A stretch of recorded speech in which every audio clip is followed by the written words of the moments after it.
Chapter 12. Might I have a bit of earth? Mary ran so fast that she was rather out of breath when she reached her room. Her hair was ruffled on her forehead and her cheeks were bright pink. Her dinner was waiting on the table and Martha was waiting near it. "Thaw's a bit late," she said. "Where has Thaw been?" "I've seen Dickon," said Mary. "I've seen Dickon." I knew he'd come, said Martha exultantly. How does Thaw like him? I think he's beautiful," said Mary in a determined voice.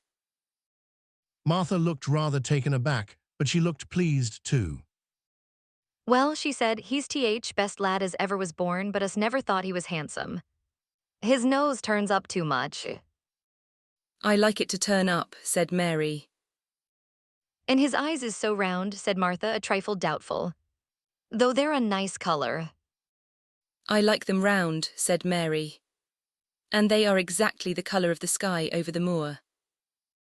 Martha beamed with satisfaction. "Mother says he made him that color with always lookin' up at birds and clouds. But he has got a big mouth, has not he now?" "I love his big mouth," said Mary obstinately. "I wish mine were just like it." Martha chuckled delightedly. "It'd look rare and funny in thy bit of a face," she said. "But I knowed it would be that way when Thaw saw hims. How did Thaw like seeds and garden tools?" How did you know he brought them? Asked Mary. I never thought of him not bringin' 'ems. He'd be sure to bring 'em if they was in Yorkshire. He's such a trusty lad." Mary was afraid that she might begin to ask difficult questions, but she did not. She was very much interested in the seeds and gardening tools, and there was only one moment when Mary was frightened. This was when she began to ask where the flowers were to be planted. "Who did Thaw ask about it?" she inquired. "I have not asked anybody yet," said Mary, hesitating. "Well, I would not ask head gardeners. He's too grand, Mr. Roach's." "I've never seen him," said Mary. "I've only seen under gardeners and Ben Weatherstaff." "If I was you, I'd ask Ben Weatherstaff," advised Martha. "He's not half as bad as he looks for all he's so crabbed. Mr. Craven lets him do what he likes because he was here when Mrs. Craven was alive, and he used to make her laugh. She liked him. Perhaps he'd find you a corner somewhere out o' the way." "If it was out of the way and no one wanted it, no one could mind my having it, could they?" Mary said anxiously. "There would not be no reason," answered Martha. "You would not do no harms." Mary ate her dinner as quickly as she could, and when she rose from the table, she was going to run to her room to put on her hat again, but Martha stopped her. "I've got something to tell you," she said. "I thought I'd let you eat your dinner first. Mr. Craven came back this mornin', and I think he wants to see you." Mary turned quite pale. "Oh," she said. Why, he did not want to see me when I came. I heard Pitcher say he did not." Well, explained Martha, Mrs. Medlock says it's because, oh, mother. She was walking to Thwaite village and she met him. She'd never spoke to him before, but Mrs. Craven had been to our cottage 2 or 3 times. He'd forgot, but mother had not, and she made bold to stop him. I do not know what she said to him about you, but she said something as put him in mind to see you before he goes away again tomorrow. "Oh," cried Mary, "is he going away tomorrow? I am so glad." He's going for a long time. He may not come back till autumn or winter. He's going to travel in foreign places. He's always doing it. "Oh, I'm so glad," said Mary thankfully. If he did not come back until winter or even autumn, there would be time to watch the secret garden come alive. Even if he found out then and took it away from her, she would have had that much at least. "When do you think he will want to see?" She did not finish the sentence because the door opened and Mrs. Medlock walked in. She had on her best black dress and cap, and her collar was fastened with a large brooch with a picture of a man's face on it. It was a colored photograph of Mr. Medlock who had died years ago, and she always wore it when she was dressed up. She looked nervous and excited. Your hair's rough, she said quickly. Go and brush it. Martha, help her to slip on her best dress. Mr. Craven sent me to bring her to him in his study. All the pink left Mary's cheeks. Her heart began to thump, and she felt herself changing into a stiff, plain, silent child again.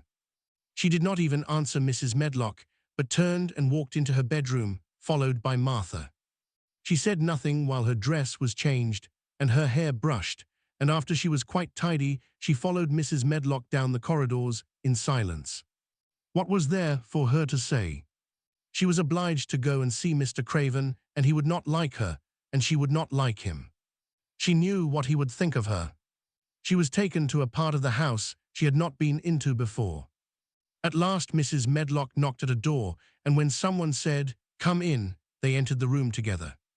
A man was sitting in an armchair before the fire, and Mrs. Medlock spoke to him. This is Miss Mary, sir, she said. You can go and leave her here. I will ring for you when I want you to take her away, said Mr. Craven. When she went out and closed the door, Mary could only stand waiting, a plain little thing, twisting her thin hands together. She could see that the man in the chair was not so much a hunchback as a man with high, rather crooked shoulders, and he had black hair streaked with white. He turned his head over his high shoulders and spoke to her. Come here, he said. Mary went to him. He was not ugly. His face would have been handsome if it had not been so miserable. He looked as if the sight of her worried and fretted him, and as if he did not know what in the world to do with her. Are you well? He asked. Yes, answered Mary. Do they take good care of you? Yes. He rubbed his forehead fretfully as he looked her over. You are very thin, he said.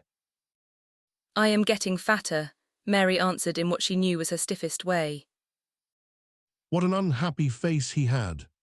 His black eyes seemed as if they scarcely saw her, as if they were seeing something else, and he could hardly keep his thoughts upon her. I forgot you, he said. How could I remember you? I intended to send you a governess or a nurse or someone of that sort, but I forgot. Please, began Mary. Please, and then the lump in her throat choked her.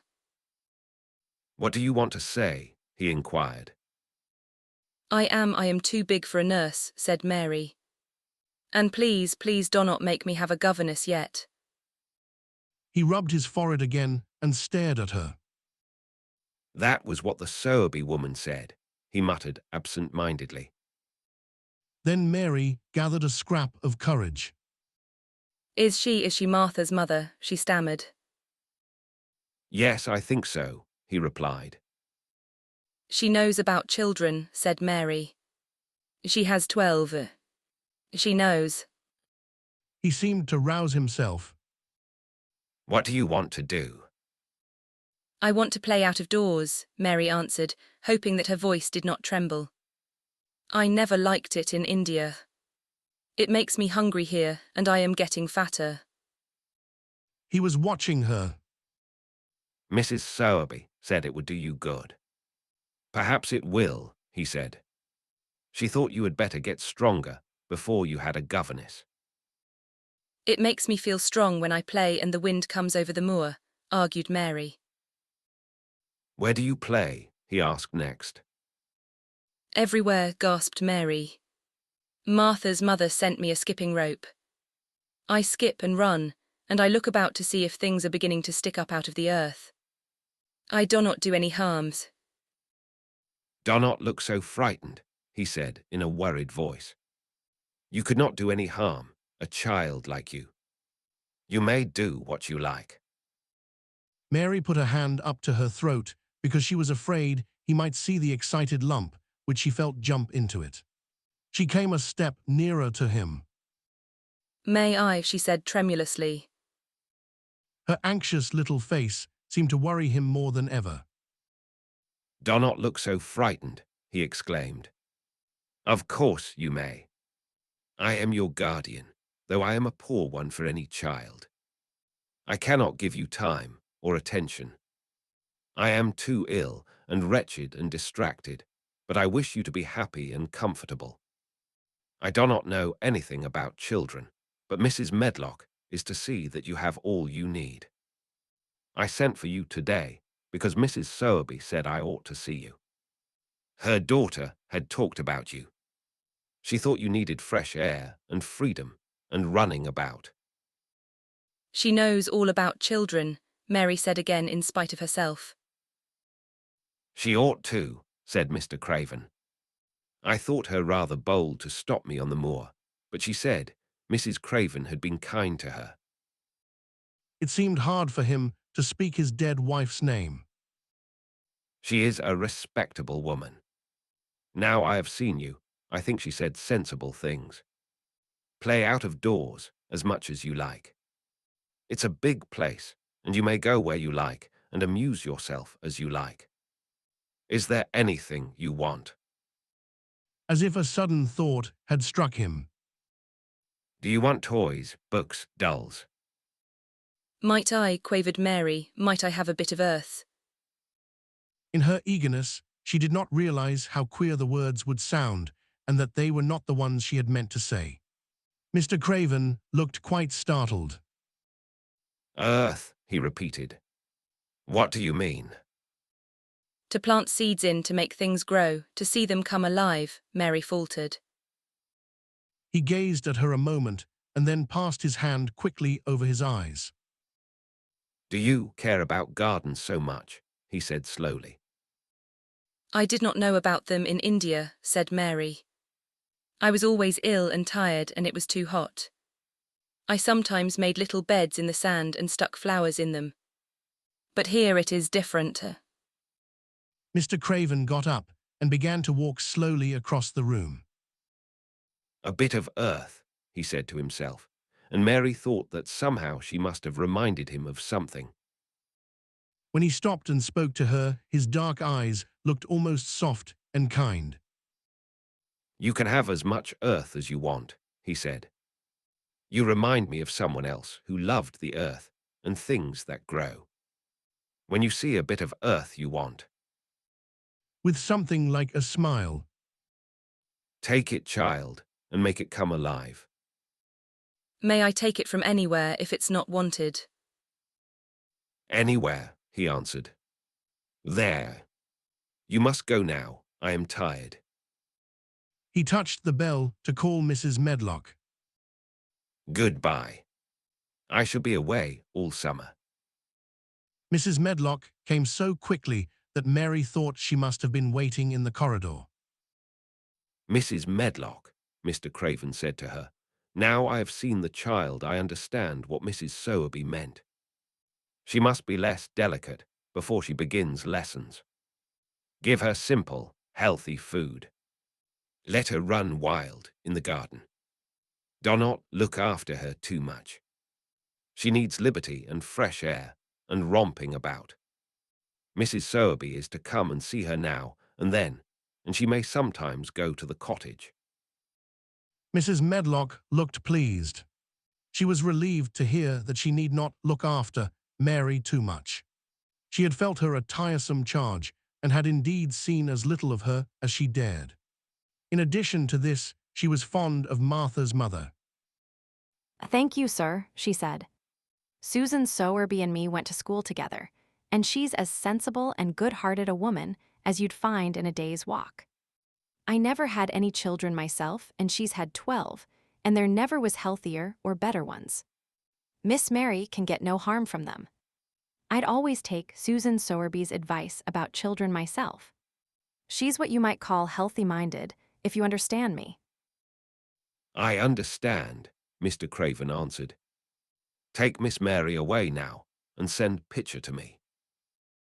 When Mrs. Medlock left her at the end of her own corridor, Mary flew back to her room. She found Martha waiting there. Martha had, in fact, hurried back after she had removed the dinner service. I can have my garden, cried Mary. I may have it where I like. I am not going to have a governess for a long time. Your mother is coming to see me, and I may go to your cottage. He says a little girl like me could not do any harm, and I may do what I like anywhere. Said Martha delightedly. That was nice of him, was not it? Martha, said Mary solemnly, he is really a nice man, only his face is so miserable, and his forehead is all drawn together. She ran as quickly as she could to the garden.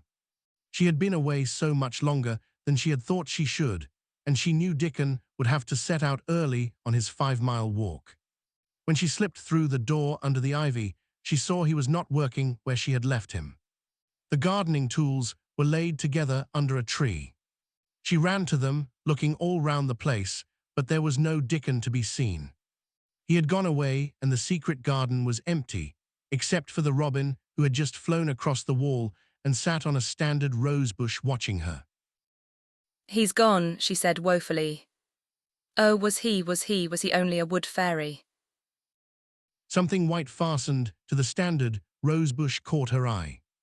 It was a piece of paper. In fact, it was a piece of the letter she had printed for Martha to send to Dickon. It was fastened on the bush with a long thorn, and in a minute she knew Dickon had left it there. There were some roughly printed letters on it and a sort of picture. At first, she could not tell what it was. Then she saw it was meant for a nest with a bird sitting on it. Underneath were the printed letters, and they said, I will come back.